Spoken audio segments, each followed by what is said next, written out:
Most of my research is directed in the area of intellectual property, and I'm particularly interested in analyzing how different laws interact with technological development, the digital economy, the information society, and therefore, from a scientific point of view, the theme of open science, it's a key element that I'm very much interested in.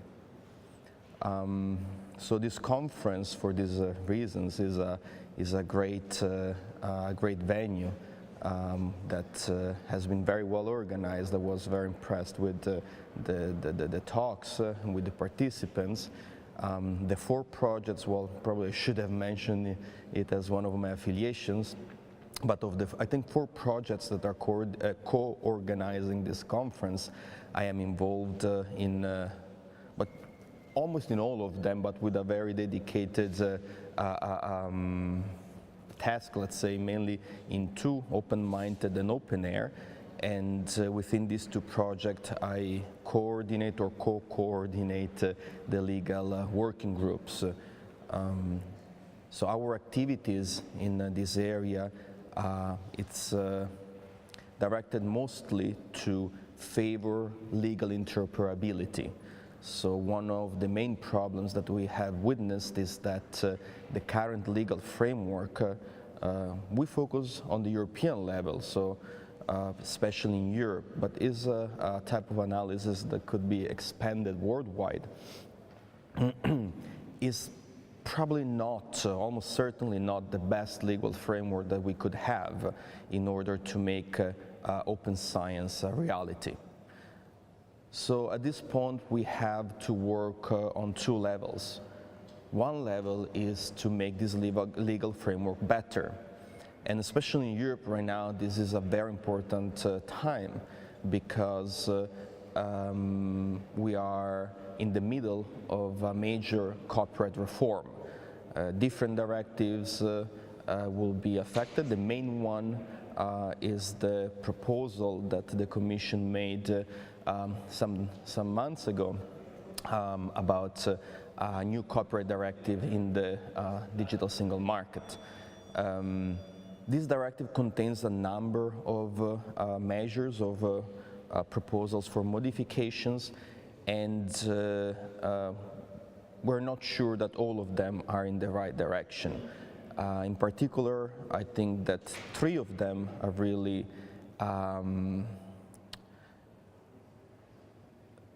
could become future obstacles to the further development of open science. There will be a text and data mining, at least in the proposal, exception, which is a good thing.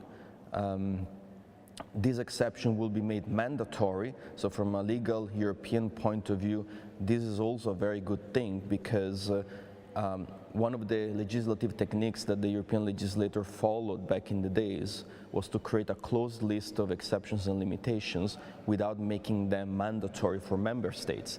So if you go in one country in the European Union, you could enjoy certain exceptions, but then if you move to a different country, then the exceptions could be different, and the one that you were relying on for your activities or project may not be present, or maybe present but structured in a different way.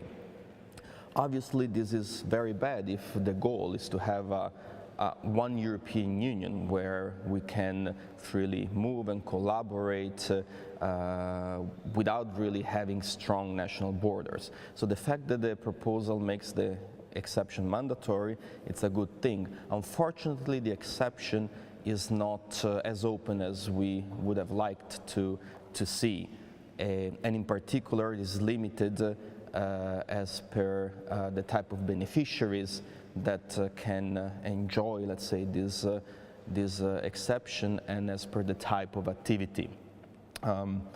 In its impact assessment, the Commission identified 4 options, and we are strongly in favor of what is the 4th option. Those, I think, is a reference for those who are mostly interested in the legal aspect. So a text and data mining exception that has no limitation as per type of activity or beneficiaries. So anyone can enjoy it, citizens, but also SMEs. This is a very important aspect. SMEs are a very important player in the European economy and society, so there is no reason why they should be excluded from benefiting from text and data mining in this case. But this is not what is happening right now. So I think that of the three aspects that I mentioned, this is probably the one that is mostly connected with the text and data mining. However, there are other two that I would like to very briefly mention because European citizens should be very worried. They are not reforms that go in the right direction, and I'm referring to the creation of a new ancillary so-called right for press publishers. So press publishers will enjoy a new additional right on their press publications, something we could say similar, at least in principle, to what Spain and Germany has already witnessed. And this is not good. The last proposal, right now we are in a phase of parliamentary debate and proposals. One of these proposals was in the direction of extending this right not only to, so right now it's the Commission proposed it for press publishers. The last proposal was to extend it also to academic publishers. So this would be even worse. And the third one, it's a reform of the intermediary liability. So right now we know that intermediaries enjoy certain safe harbors, so they are not liable for the activities that their users have, let's say, upload on their servers, as long as they maintain a neutral role.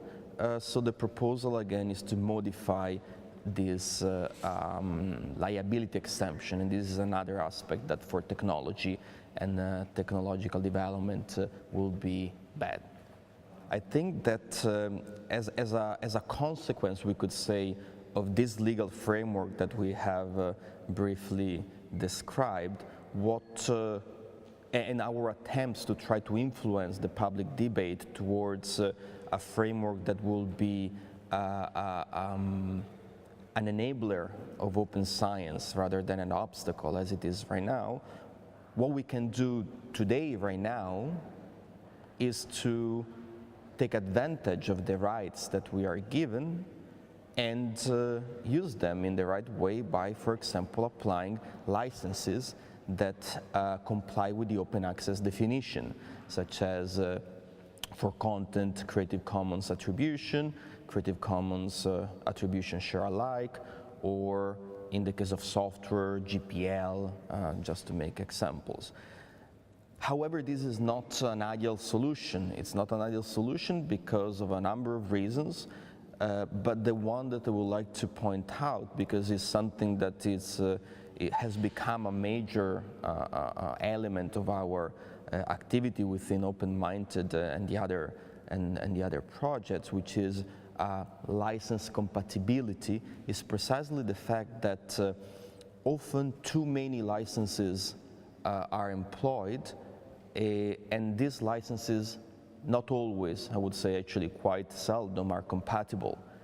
And licensing compatibility is another main issue, because of course if you have two resources and you would like to combine them, but one license says, yes, you can reuse it, but only if condition A and B are met, and the second resource also allows reuse, we're already in a very good situation, but the license says, however, condition E and F must be met, and these two set of conditions are mutually contradictory, then we are in a lose-lose situation, because not only the two resources are not compatible as it would be if there was no license, but here we are in a situation where the author expressed his intention, his sensibility towards making these resources reusable, but for a number of reasons, mostly because she's not a legal expert, chose the wrong license. their own set of licenses, making them incompatible beyond what could have been his or her real intentions.